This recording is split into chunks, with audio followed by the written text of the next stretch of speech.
नमस्कार, म धामी झाँक्री तान्त्रिक प्रतीक बोहरा देश विदेशमा रहनुभएका बुवा आमा दाजुभाइ दिदीबहिनी सम्पूर्णमा जय काली माता भन्न चाहन्छु।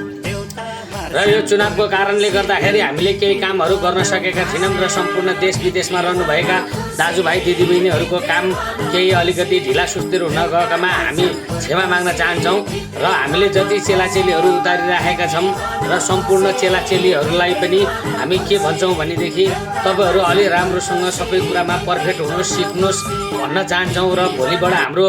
यो स्वयम्भूको आश्रममा हामी चेलाचेलीलाई ज्ञान विद्याहरू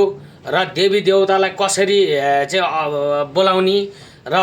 कसरी जिउ बाँध्ने, कसरी चाहिँ आकाश पाताल बाँध्ने र कसरी चाहिँ देवी देवहरू साँची राख्ने भनेर हामी एउटा देवी देवतालाई चाहिँ कसरी निम्ता दिएर